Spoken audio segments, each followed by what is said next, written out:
This channel does not promote any violent, harmful, or illegal activities. All content provided by this channel is meant for an educational purpose only. ফরাক্কায় BDO office ভাঙচুর কাণ্ডে জামিনে মুক্ত অভিযুক্তদের বীরের সম্মান শাসকের। জেল থেকে বেরোতেই ফুলের মালা পরিয়ে বরণ। গতকালই বিডিও অফিস ভাঙচুর কাণ্ডে জামিনে মুক্তি পান এই ছজন। জঙ্গিপুর আদালত থেকে জামিন মঞ্জুর হওয়ার পর জঙ্গিপুর জেল থেকে মুক্তি পান তারা। জেল থেকে বেরোনোর সঙ্গে সঙ্গেই তৃণমূলের নেতাকর্মীরা ফুলের মালা পরিয়ে তাদের বরণ করেন। গত 14ই জানুয়ারি ফরাক্কায় তৃণমূল বিধায়ক মনিরুল ইসলামের উপস্থিতিতে বিডিও অফিসের তাণ্ডব চলে।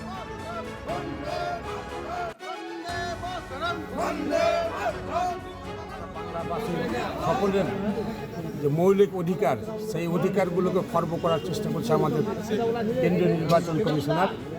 তারই প্রতিবাদ করতে গিয়ে আজকে আমাদের ছেলেরা পুলিশের হাতে অ্যারেস্ট হয়। আজকে আমরা তাদের বেল করাতে পেরেছি। মানুষের স্বার্থে যে লড়াই করতে গিয়ে আমাদের ভেতরে জেলখানায় হয়তো 6 দিন থাকতে হলো,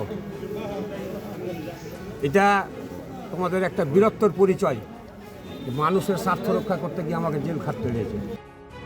এ বিষয়ে কি বলেছেন বিজেপি নেতা সজল ঘোষ শুনবো, এবং এই নিয়ে তৃণমূলের রাজ্য সহ সভাপতি জয়প্রকাশ মজুমদার কি বলেছেন নাম কা ওয়াস্তে ওই 6 জনকে ধরেছিল, যাদের হয়তো খুঁজলে দেখা যাবে যে তাদের ততটা দোষ ছিল, কিন্তু আসল অপরাধী যে ওখানকার এমএলএ, তার নামে একটা এফআইআর করে দিয়ে উল্টে সে ধমকি দিয়েছিল।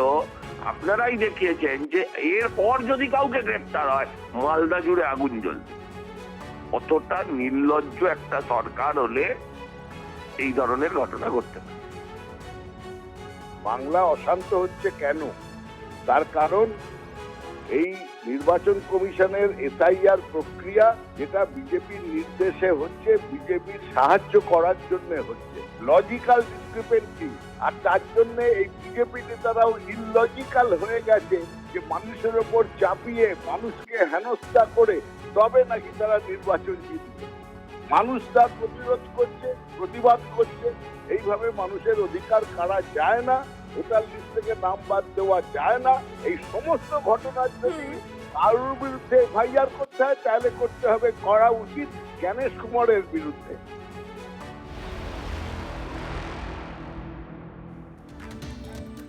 এসআইআর শুনানি চলাকালীন এবার বিদ্যুৎ প্রতিমন্ত্রীর হোমবিতম্বি। মুর্শিদাবাদের রঘুনাথগঞ্জে শুনানি কেন্দ্রে ঢুকে বিএলওকে শাসানি।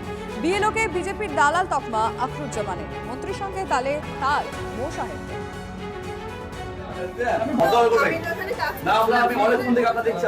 আপনি নিজে কাজে ঘাটতি করছেন, লোককে হয়রানি করছেন, আর বড় বড় কথা বলছেন।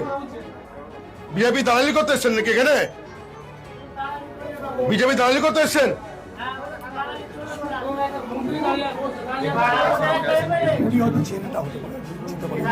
না, ওনাকে পয়সা দিচ্ছি, লোকাল এমএলএ মিনিস্টার।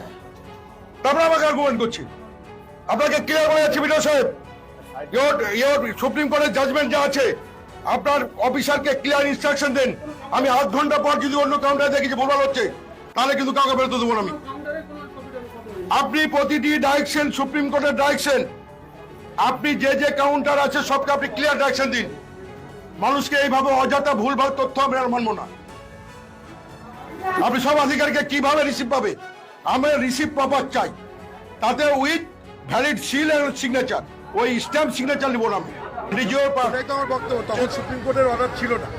গত 19 তারিখ সুপ্রিম কোর্ট ক্লিয়ার। আমি জাজমেন্টও আমার কাছে আছে, আমি জাজমেন্টও বললাম যে আপনার চাইলে আমার মোবাইলে ঘুরছে জাজমেন্টটা আপনারা দিতে পারি, কিন্তু সকাল থেকে দিচ্ছিল না। এখন আমি আসার পর তারা কিছু তৎপর হয়েছে, তার চেষ্টা করছে দেওয়ার, সেটা বললো যে আমরা দিচ্ছি এবং দেওয়া আমি শুরু করিয়েছি।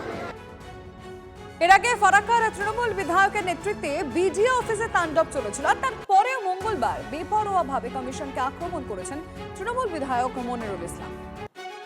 এই ঝান্ডা কমছি, ঝান্ডা চলবে না, লাঠিতে ভাঙতে হবে, লাঠিতে।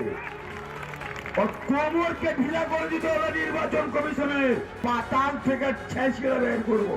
শুধু ইশারায় বলবো ফাইনাল লিস্ট বের হবে, তখন কিন্তু যদি সব ঠিকঠাক হয়, আর নচেত দেখবেন চারদিকে আগুনে আগুন জ্বলছে, কিচ্ছু করার নেই।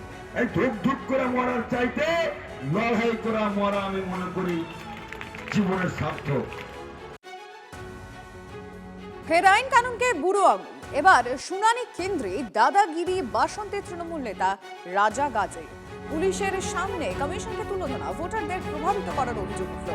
মাইক হাতে প্রচার বিতর্কিত নেতার। বুধবার কুলতলি নারায়ণতলা বিদ্যামন্দির স্কুলের ঘটনা। এর আগে গাড়ির বনেটে চেপে অভিষেকের সভায় গিয়ে বিতর্কের মুখে পড়েন বাসন্তীর তৃণমূল নেতা। হিয়ারিং এসছে, সেখানে এসআইআর প্রক্রিয়াকরণের নামে অর্থাৎ নির্বাচন কমিশন আধিকারিক নামে কুরুচিকর মন্তব্য, ভারতীয় জনতা পার্টির যশস্বী প্রধানমন্ত্রী নরেন্দ্র মোদীজির নামে কুরুচিকর মন্তব্য করছে। যে এই যে রাজা গাজী, সে তো নির্বাচন কমিশনারের কেউ না, একজন তৃণমূল কংগ্রেসের নেতা হয়ে কিভাবে এই ধরনের কুরুচিকর মন্তব্য, মিথ্যা ঘটনাগুলোকে সামনে রেখে আর অশান্তির আগুন জ্বালিয়ে শান্ত পরিবেশকে অশান্ত করছে। অতি দ্রুত এই মাইক হাতে নিয়ে নির্বাচন কমিশনারের নামে যে মিথ্যা রটনা, সেগুলোকে বন্ধ করা এবং একে গ্রেপ্তার করে যথাযথ আইনি ব্যবস্থা গ্রহণ করার দাবি জানান।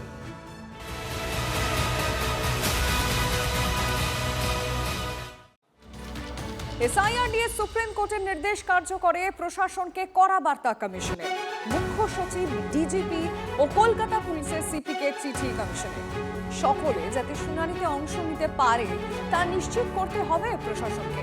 শুনানির সময় পর্যাপ্ত পুলিশ মোতায়েন রাখার নির্দেশ। কোথাও বিশৃঙ্খলা, বাধা বা প্রশাসনিক গাফিলতি দেখা দিলে কড়া ব্যবস্থা। সংশ্লিষ্ট কর্তৃপক্ষের বিরুদ্ধে কঠোর ব্যবস্থা নেওয়ার হুঁশিয়ারি কমিশনের। মুখ্য নির্বাচনী আধিকারিককে যথেষ্ট লোকবল সরবরাহ করুক রাজ্য সরকার, নির্দেশ কমিশনের। কোনোভাবেই আইন শৃঙ্খলার অবনতি যাতে না হয় তা নিশ্চিত করতে হবে পুলিশ সুপার ও জেলা শাসককে, নির্দেশ কমিশনের। তো এই নিয়ে তৃণমূল এবং বিজেপির তরফ থেকে কি বক্তব্য আসছে শুনুন। সুপ্রিম কোর্ট যা যা বলেছে নির্বাচন কমিশনকে, তার কোনোটাই করতে পারেনি। এখন নিজেদের দিকে যাতে দৃষ্টি না আসে তার জন্য সিপিকে চিঠি দিয়ে সস্তা নাটক করছে নির্বাচন কমিশন। কারণ ওরা জানে ওদের ভোট চুরি ধরা পড়ে গেছে। শুনানি কেন্দ্রে পুলিশ থাকবে, সেটা স্বাভাবিক, কিন্তু মানুষের যে ক্ষোভ সেটাও স্বাভাবিক। মানুষ গণনাকে এই হিয়ারিং সেন্টারে যাচ্ছে, গিয়ে দেখছে সেখানে এখনো পর্যন্ত তারা যে ফর্ম জমা দিচ্ছেন তার কোনো রিসিভিং কপি পাচ্ছেন না। তো সেই মানুষ ক্ষোভে ফেটে পড়বে না? আগে নিজেদের দিকে তাকাক নির্বাচন কমিশন। কেন শাসকের মধ্যে ভয় ঢুকেছে? অনুপ্রবেশকারী বাংলাদেশি, মৃত, স্থানান্তরিত, অনুপস্থিত ভুয়ো ভোটারের নাম বাদ গেলে শাসক হেরে যাবে। এই অমূলক ভয়ের কারণেই হচ্ছে অশান্তি তৈরি হচ্ছে। নির্বাচন কমিশন তাদের দায়িত্ব পালন করেছে, কারণ সুপ্রিম কোর্টের যে সর্বশেষ নির্দেশ, সেই নির্দেশে যেমন মাধ্যমিক কার্ডে অ্যাডমিট কার্ডকে গ্রহণযোগ্য ডকুমেন্ট হিসেবে নিতে বলা হয়েছে, একই সঙ্গে রাজ্য পুলিশের ডিজিপি রাজ্যের যে কোনো জায়গায় শুনানিতে আইন শৃঙ্খলা পরিস্থিতি রক্ষা করার জন্য বলা হয়েছে। নির্বাচন কমিশন আমার ধারণা সুপ্রিম কোর্টের অর্ডার দেখিয়ে সেটাই তাদের স্মরণ করিয়েছে। সুপ্রিম কোর্টের নির্দেশ মেনে তথ্যগত অসঙ্গতির তালিকা প্রকাশ করবে নির্বাচন কমিশন। শীর্ষ আদালত নির্দেশ না দিলেও আনম্যাপড ভোটারদের তালিকাও প্রকাশ করবে কমিশন। গতকাল নয়া বিজ্ঞপ্তিতে জানিয়েছে নির্বাচন কমিশন। কমিশন সূত্র খবর, এরাজ্যে আনম্যাপড ভোটারের সংখ্যা 31,68,426। তথ্যগত অসঙ্গতি রয়েছে 94,49,132 ভোটারের। বিজ্ঞপ্তিতে কমিশন জানিয়েছে আগামী 25শে জানুয়ারি দুটো তালিকায় সবাই দেখতে পাবেন।